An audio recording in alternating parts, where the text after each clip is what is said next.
ఎదురు కొందరు అంటుంటారు, బ్రదర్ మీరు చెప్పే ఈ చివరి కాల వర్తమానం సంఘ శాఖడికి ఎందుకు అర్థం కావట్లే? 10వ వచనం ఇస్తాను ఇక్కడ ఆన్సర్. మీరు చెప్పేది సత్యమైతే, మీరు చెప్పేది నిజమైతే, మీరు చెప్పేది కరెక్ట్ అయితే ఎందుకు సంఘ శాఖలోకి అర్థం కావట్లేదు? ఎందుకు హైదరాబాద్లో సతీష్ కుమార్కి అర్థం కావట్లేదు? తమిళనాడులో దినకరన్కి అర్థం కావట్లేదు? విశాఖపట్నంలో పీడు సుందరగారికి అర్థం కావట్లేదు? మద్రాసులో జైపాల్కి అర్థం కావట్లేదు? ఎందుకో ఇక్కడ చెప్తాను. బటు జాన్ వేస్లీ ఇంకా చాలామంది ఉన్నారులే, వీళ్ళకి ఎందుకు అర్థం కాదంటే ఇగో ఇక్కడ 10వ వచనం చెప్తాంది. అనేకులు తమ్మును శుద్ధిపరచుకొని ప్రకాశమును నిర్మమును అగుదురు, దుష్టులు దుష్ట కార్యములు చేయుదురు గనుక ఏ దుష్టుడును ఈ సంగతులను గ్రహింపలేకపోవును కానీ బుద్ధిమంతులు గ్రహించెదరు.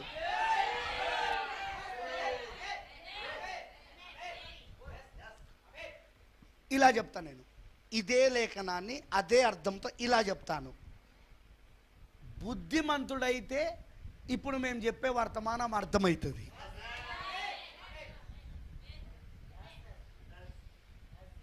ఎందుకంటే నేనంటే నేను ఇదే అంటున్నాడు ఇక్కడ. ఈ సంగతులు ఎవరికి అర్థమైతే అంటే, ఈ సంగతులు దుష్టులకు మాత్రం గ్రహించలేరు, బుద్ధిమంతులు మాత్రమే గ్రహిస్తారు.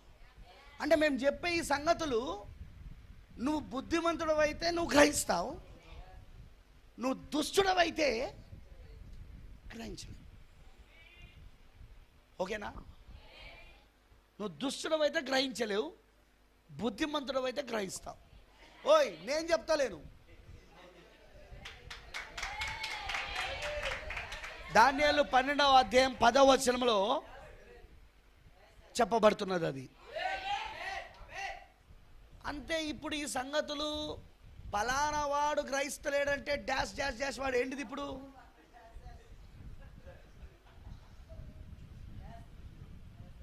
దుష్టుడు. వాడు గ్రహిస్తలేడు అంటే వానికి అర్థం ఏంటిది? దుష్టుడు. ఎందుకంటే దుష్టుడు గ్రహించలేడు. నేనంటలేనని బైబిల్ చెప్తాంది.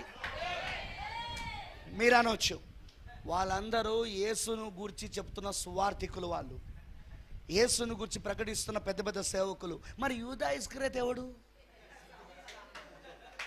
వాడేమైనా లూసిఫర్ గురించి ప్రకటించిండా? వాడు యేసును ప్రకటించలేదా? వాడు యేసుక్రీస్తు నామంలో దయ్యాలు ఎల్లగొట్టలేదా?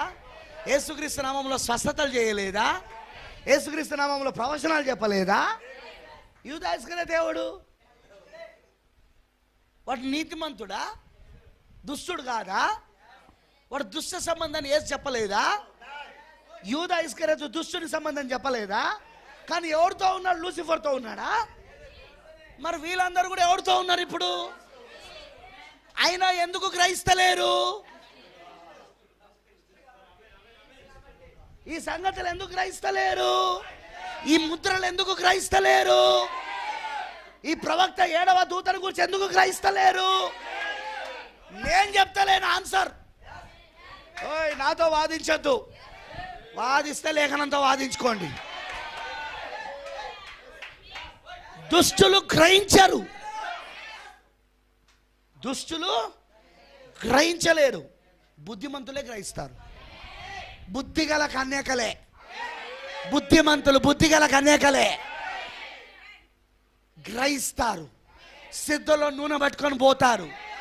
బుద్ధి లేని కన్యకల దగ్గర నూనె లేదు, అందుకే వాళ్ళు ర్యాప్చర్ మిస్ అయిపోయారు, ఎత్తబడుట వాళ్ళు తప్పిపోయారు. మత్తయి సువార్త 20వ అధ్యాయంలో బుద్ధిగల కన్యకలు వెళ్ళిపోయారు. బుద్ధిమంతులే గ్రహిస్తారు. నువ్వు గ్రహించట్లేదంటే నేను ఏమంటలేను, బైబిల్ ఏమంటానో అదే అంటానా. నువ్వు దుష్టుడివి. యేసు ప్రభు అన్ని మర్మాలు చెప్పాడు, కానీ పక్కకున్న యూదా ఇస్కరియోతు ఒక్కడు కూడా పట్టుకున్నాడా? వాడు ఒక్కటి పట్టుకున్నా పేతురు, యోహాను, యాకోబుల్లాగా వాడు కొంచెం గ్రహించినా యేసుని అమ్మేటోడు కాదుగా, స్కీములు మొదలుపెట్టేటోడు కాదుగా. 10,000 కట్టు, 3,000 కట్టు, నీకు ఉద్యోగం వస్తుంది, నాతో పాటు ఫోటో దింపుతా. ఏంట్రా నువ్వు పెద్ద సెలబ్రిటీ వాను.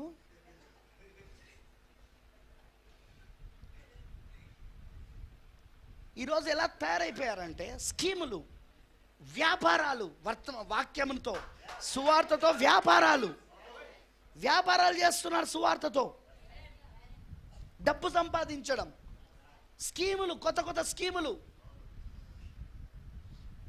యేసుప్రభు ఉచితంగా వచ్చింది, ఉచితంగా ఇవ్వమన్నాడు. అన్నాడా లేదా? మేము 24 గంటలు మీకోసం ప్రార్థన చేస్తాం, సంవత్సరానికి 10,000 పంపు అంటే ఇప్పుడు ప్రార్థన కొనుక్కోవాలన్నమాట. వాడే గారిడి సీమోను.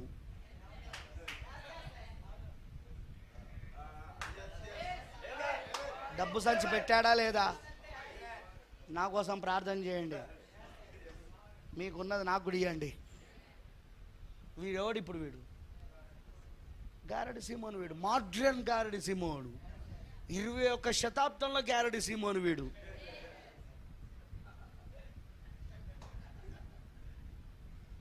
చూడండి, ఈ సంగతులు గ్రహిస్తలేరు అంటే వాళ్ళు ఎవరు అని బైబిల్ చెప్తాంది? దుస్తులు దీనిని గ్రహించలేరు, బుద్ధిమంతులే దీన్ని గ్రహిస్తారు. దుస్తులు అంటే సిగరెట్ తాగేటోడు, సినిమాలు చూసేటోడు, లేకపోతే టీవీలు చూసేవాడు, లేకపోతే వ్యభిచరించేవాడు, వాడు కాదు. ఎందుకంటే యేసు పక్కనే ఉన్నాడు దుష్టుడు. యూదా ఇస్కరియోతుని గురించి ఏమని చెప్పబడింది? దుష్టుడు. వాడు దుష్ట సంబంధం అని ఉంది బైబిల్లా, వాడు సాతాను సంబంధం ఉంది బైబిల్లా. అవునా? అలానే మత్తయి సువార్తలో ఏమన్నాడు ఆయన? ఆ దినమున అనేకులు నా యొద్దకు వచ్చి నీ నామములో మేము దయ్యాలను వెళ్ళగొట్టలేదా? అనేకులు అన్నాడు, కొందరు కాదు. అనేకులు నా యొద్దకు వచ్చి నీ నామములో మేము దయ్యాలు వెళ్ళగొట్టలేదా? నీ నామములో మేము స్వస్థతలు చేయలేదా? నీ నామములో మేము ప్రవచనాలు చెప్పలేదా? నీ నామములో మేము ఇది అది చేయలేదా? అప్పుడు ఆయన ఏమంటాడట? అక్రమము చేయవారులారా. అక్రమం అంటే ఏంటిది? క్రమం అని తెలిసి కూడా దాని ప్రకారంగా చేయకుండా ఉండేవాడే. క్రమం ఏంటిది? దేవుడి వాక్యము క్రమం అని తెలిసి కూడా దాని ప్రకారంగా చేయని వాడే అక్రమం చేయవాడు. అక్రమము చేయవాలారా మీరెవరో నేను ఎరగను కానీ నా ఎదురును మీరు తొలగిపోండి. ఇక్కడ ఒక విషయం చెప్పాలా నేను? నీకు యేసు తెలిస్తే సరిపోదు, యేసుకు నువ్వు తెలవాలి. మీరు అనొచ్చు, నేను చర్చ్ కట్టినాను పాస్టర్ గారు, యేసుకు నేను తెలవనంటావా? నేను దయ్యాలలో కొట్టిన పాస్టర్ గారు, యేసుకు నేను తెలవనంటావా? నేను ప్రవచనాలు చెప్పిన పాస్టర్ గారు, యేసుకు నేను తెలవదంటావా? నేను స్వస్థతలు చేస్తున్న పాస్టర్ గారు, యేసుకు నేను తెలవదంటావా? ఏసైనా నాకు తెలియదని.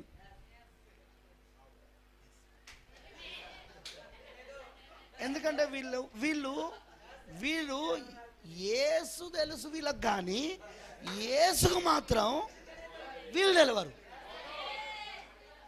ఎందుకంటే యేసుకు వీళ్ళు తెలవాలంటే ఎప్పుడు తెలవాలో తెలుసా? జగత్తు పునాది వేయబడక మునిపే తెలిసి ఉండాలా. జగత్తు పునాది వేయబడక మునిపే, లోక పునాదులు వేయబడక మునిపే ఆయన వాళ్ళని ఎరిగి ఉండాలి. ఆయన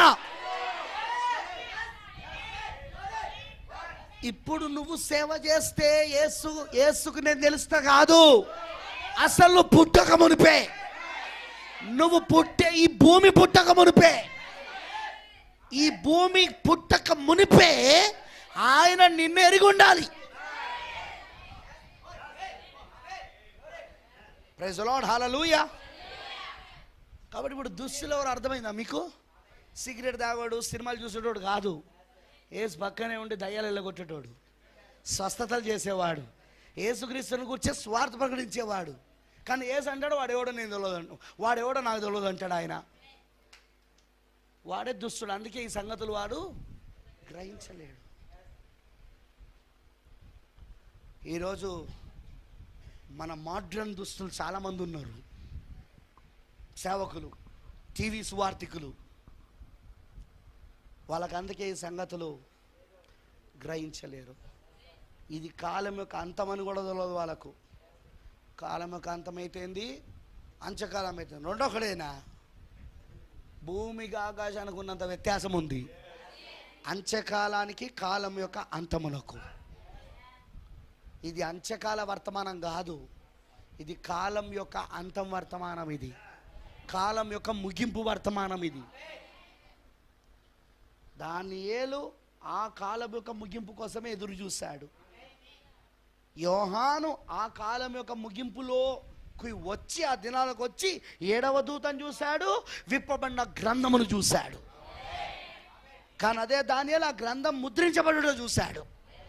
అది ఏంటో నాకు చెప్పవా అంటే, నీకు చెప్పబడవు, దానియేలు ఊరుకోండు, ఇవి కాలం యొక్క అంతం వరకు మరుగుగా చేయబడి ముద్రించబడ్డాయి. ఇవి ఈ ముద్ర ఎప్పుడు తెరబడుతుందంటే, ఈ గ్రంథం ఎప్పుడు తెరబడుతుందంటే కాలం యొక్క అంతంలో తెరబడుతుంది.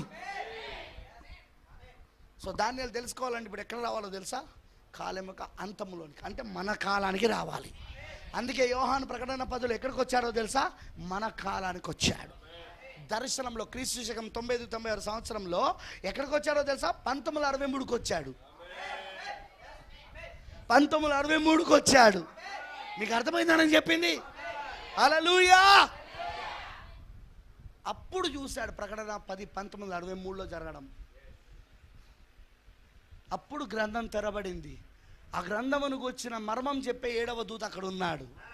అతను బూర ఊదుచుండగా దేవుడు తన దాసులకు ప్రవక్తలకు తెలిపిన సువార్త ప్రకారం దేవుని మర్మము సమాప్తమగును.